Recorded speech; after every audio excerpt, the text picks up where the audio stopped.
In our case study, we focus on addressing two common problems that many load sellers experience. First, some customers try to cheat by claiming that they receive less amount of load than what was actually given to them.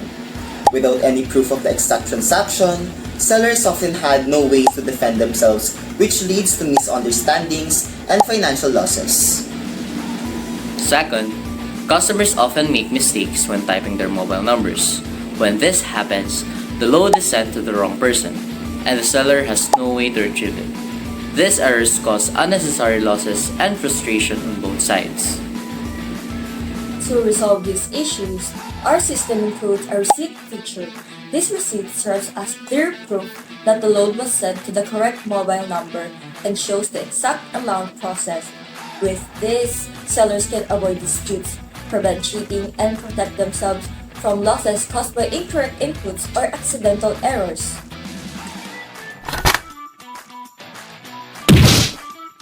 The program begins by including several header files that enables input-output operations, string handling, decimal formatting, and the use of exit success. Inside the print receipt function, the code formats and displays the entire prepaid load receipt, showing the date and time, the transaction number, network, mobile number, amount, service charge, the total, payment, change, and the seller's name.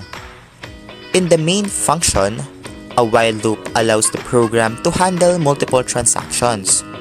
The user is first asked to input their network, and this input is validated through a loop that checks whether the entered network matches any supported network names. The program then asks for an 11-digit mobile number and validates that it contains exactly 11 numeric characters. Next, the user enters the load amount, which is converted from a string to a double, and the total amount is computed by adding the fixed 3 peso service charge. A payment validation loop follows to ensure that the entered payment is greater than the computed total. Otherwise, the program displays an insufficient payment message and prompts the user again. After receiving a valid payment, the change is calculated and the user is then asked to enter the transaction number, the seller's name, with the default value if left blank, and the date and time. The program then calls the print receipt function to generate the receipt. After printing, the user is asked whether they want to make another transaction. Choosing Y repeats the process, while choosing N displays a completion message and terminates the program successfully using exit success. The system begins by requesting the user's mobile network.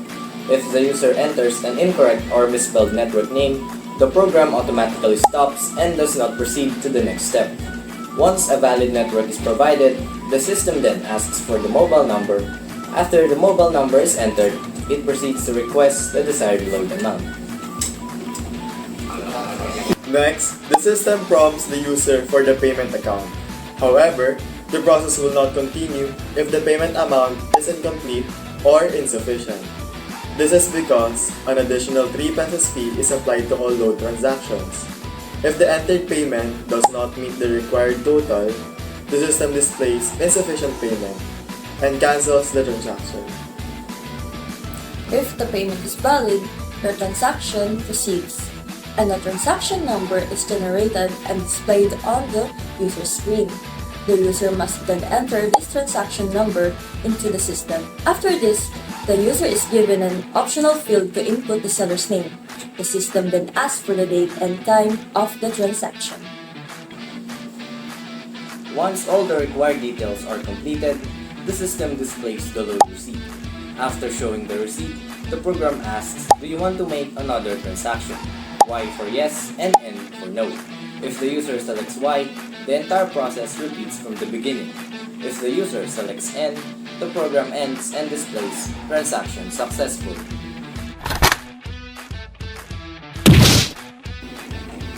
The C++ load transaction system provides several important benefits for its clientele, particularly for load sellers and small store owners. First, the system helps prevent cheating by generating a receipt for each transaction, giving sellers concrete proof of the exact load amount and mobile number processed. This protects them from customers who falsely claim they receive lesser load than that was actually sent. It also reduces errors caused by typing the wrong mobile number, thanks to its input validation features that check for correct network spelling and proper number format.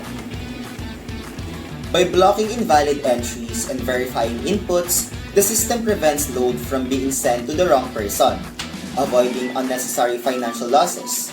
In addition, the program improves security by ensuring that the correct payment amount is entered before proceeding. This includes the mandatory 3 pesos fee, helping sellers avoid losing money due to insufficient payments. The system also provides organized and reliable record keeping through receipts that shows complete transaction details such as amount, mobile number, date, time, and even the seller's name. This results in more trustworthy, transparent, and efficient transactions. Overall, the program enhances customer satisfaction, strengthens the store's reputation, and allows even non-technical users to process load quickly and confidently. Uy, ano yung isang part? Hindi ako yung makakat naman mo. Ay, epal. Zero. Sabi yung unang So, the next video is about to show you the problem we encountered for us to do this study.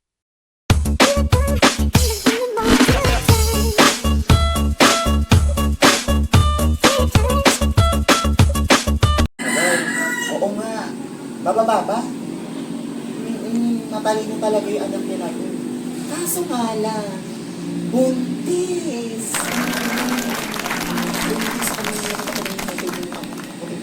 Hello? Hello? Hello, Mare? Hello? Mako! Mako! Sino ba ako na yun? Ano yun, ma? Kaya dito ang bata ka. Ako kanina pa kung listing sa inyo magkapatid ha. Kanina pa kayo inutusan. Yung mga plato doon, hindi pa nauurungan. Pag talaga ako namatay, kawawa kayo sa akin. Halika nga, ipagpaload mo nga ako doon. Kausap ko yung pamari ko. Halika dito. Wala kami number ha. Ikaw na mali. Ito, aming number. 0935-925-0643. Agets mo. Sige, listen mo. Ano ba? Regular 20 lang. Okay. 20 plus lang. 0553511. Hoy, Puki, hindi kita marinig. Ano? Hello? Gusto pa kami natapos Naman. Ito yun. Ito kasi yun. 0935-925-055-3511. Okay na pa. Nako ako ah. Ay ko. Palud! Ano yun? Anong network? PM? 20 pesos? Anong number? 0969-611-2711. Yan, okay na.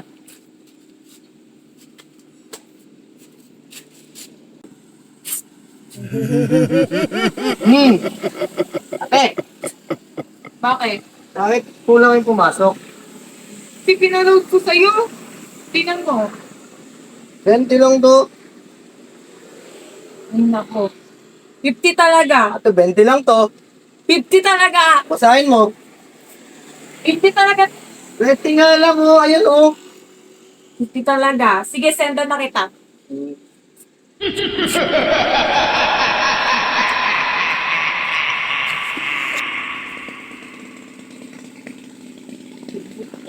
Nauutosan ako kayo. Ma! Na? Ako na. Teka. Ala naman ah. Ano naman nakalagay ah? Sentence ko na. Ano number ba sinabi mo?